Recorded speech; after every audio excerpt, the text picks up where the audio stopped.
السلام عليكم، اهلا بيكم مطبخ ريتال للاكلات الشام. النهارده هنعمل الوجبه دي وجبه عشاء، تنفع فطار تنفع عشاء تنفع غدا.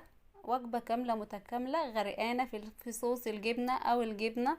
حاجه كده فوق الوصف بشويه، مش هنعجن ولا اي حاجه. بلفه جلاش بس متكسره عندك هتعملي ألذ وجبه وهتفرحي اولادك بيها. شايفين الشكل بتاعها؟ هقرب لكم الكاميرا كمان علشان تشوفوا شكلها. شايفين المنظر بتاعها؟ شايفين الجبنة سايحة ازاي؟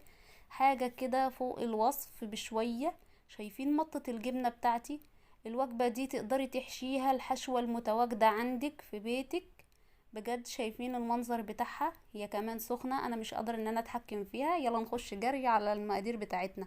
اول حاجة، اي حشوة انت حباها. انا هحشيها لحمة مفرومة، فهعصج البصلاية واحط عليها معلقه زبده وانزل بكميه اللحمه المفرومه بتاعتي. ما انتش حابه ان انت تحطي لحمه مفرومه، ممكن بصي تحطي لانشون، تحطي جبن، تحشيها جبن. اي حاجه متواجده عندك، بواقي فراخ، يعني هي ما بتقولش لاي حاجه لا. ايه المتواجد عندك في بيتك تقدري تشيلي بواقي التلاجة كلها وتحشيها بيها. زيتون، جبن، بقى إيه المتواجد، يعني ما بتقولش حاجة لا. بنعصج اللحمة بتاعتنا، بعد كده بننزل بفص توم. هنا احنا بنشتغل على نار عالية، ما بنشتغلش على نار هادية علشان البصلاية بتاعتي ما تجيبش مية. عشان انا ببقى حابة البصلاية بتاعتي تنزل الصوص في سوى الحاجة بتاعتي، يعني في سوى عامة صينية الجلاش او صينية المكرونة. بعد كده بنزل بالبهارات بتاعتي. البهارات بتاعتي اللي هي ايه؟ ربع معلقه من القرفه، نص معلقه من الفلفل الاسود، نص معلقه من بهارات اللحمه، نص معلقه من الكمون. بقلب كل الكلام ده مع بعضه وبحط الملح بتاعي حسب بقى انت بتحب الاكل حادق او يعني الملح المظبوط بتاعك. هنا بقى زي ما تعودنا تقدري ان انت تنزلي بفلفل الوان. انا نزلت بفلفل الوان احمر واخضر واصفر. تقدري ان انت لو مش متواجد عندك تقدري تحطي الفلفل المتواجد في بيتك. اي حاجه تقدري انت تحشيها سجق، وتقدري ان انت تحشيها اي حاجه متواجده ببيتك، هي ما بتقولش لا. بنزل بمعلقه كبيره من الصلصه، بقلب الحشوه بتاعتي كويس جدا وبسيبها تستوي. وبعد كده عندي لفه جلاش مكسره اهيت، مطلعه من الفريزر طبعا. هبتدي ان انا اكسرها بالشكل دوت، نركنها على جنب ونشوف هنعمل ايه. بعد كده بجيب الصينيه بتاعتي بقى وبدهنها بالزيت كويس جدا، علشان لما اجي اطلع الفطيره بتاعتي من الصينيه تطلع معايا بمنتهى السهوله كده، مش تبقى لازقه في الصينيه. تجيبي الفرشه بتاعتك كده وتدهنيها بقى تدهين الصينيه بالزيت من الجوانب من القاعده بتاعتها كويس جدا. بعد كده بقى بنشوف ايه التشريبه اللي احنا هنعملها للجلاش بتاعنا او الفطيره بتاعتنا. معايا هنا كوبايه من الحليب، عليها معلقتين من الزبدة البلدي، عليها بيضاية، عليها معلقة زبادي، وكمان نص معلقة ملح. بقلب كل الكلام ده حلو مع بعضه. هنا الزبادي بيطري الجلاش بتاعنا، مش بيخليه ناشف، هو واللبن بيطروه. والزبدة انا ما بسيحهاش علشان طبعا تسيح جوه على وش الجلاش بتاعنا كده، تدينا اللون الحلو وتفضل محتفظة بالريحة بتاعتها. قلبتها كويس جدا بقى، هجيب الصينيه بتاعتنا ونشوف هنعمل ايه.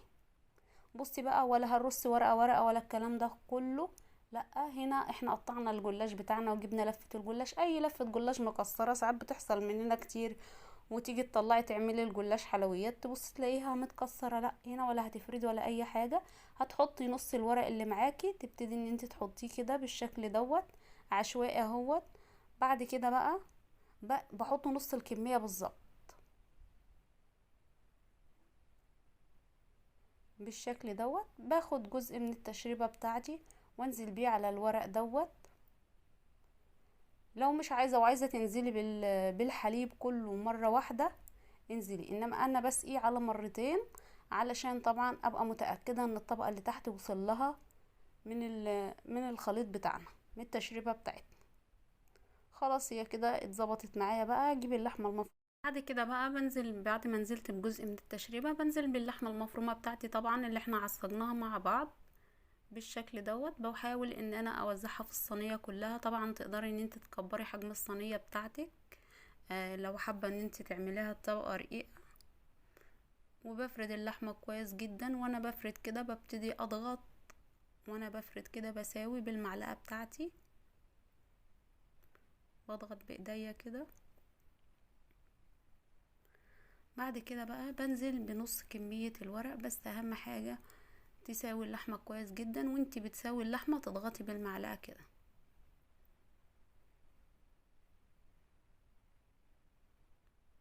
بالشكل دوت.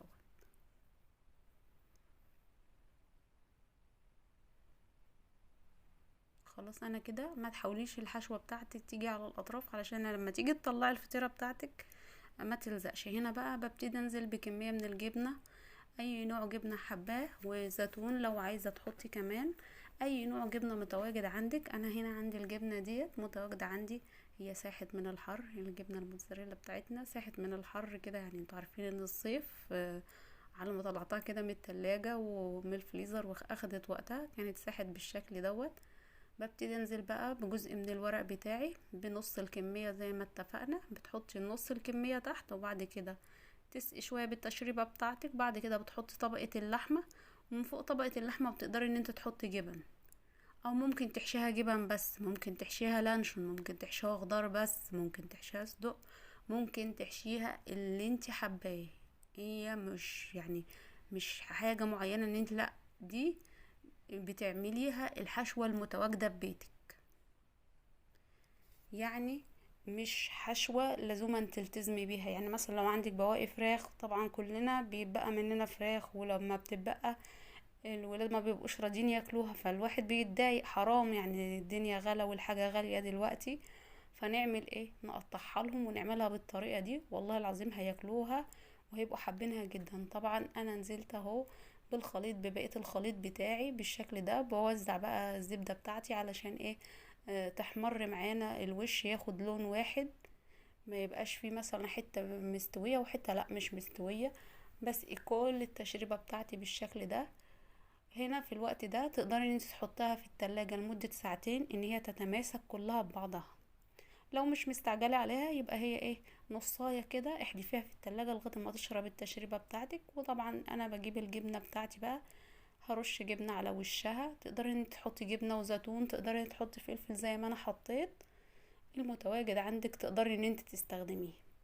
طبعا بالشكل دوت انا هدخلها بقى التلاجة، ان هي التشريبة تتشرب مع بعضها كده وترتاح، يعني هي تشرب السوائل بتاعتها كلها. وادخلها الفرن بقى ونشوفها وهي في الفرن بالشكل دوت. حطي بقى فلفل، حطي زيتون، المتواجد عندك تقدري ان انت تحطيه. وزي ما اتفقنا الحشوة دي اختياري. طبعا دي بعد ما طلعت من التلاجة انا دخلتها الفرن. اول حاجة دخلتها على درجة حرارة 200، بعد كده اخدت لون من فوق، بعد كده شغلت عليها الشواية اخدت اللون الحلو ده. وهنقطعها مع بعض علشان تشوفوا غرقانة في الجبنة ازاي، بجد تحفة جدا، بجد الكل هيشكرك عليها.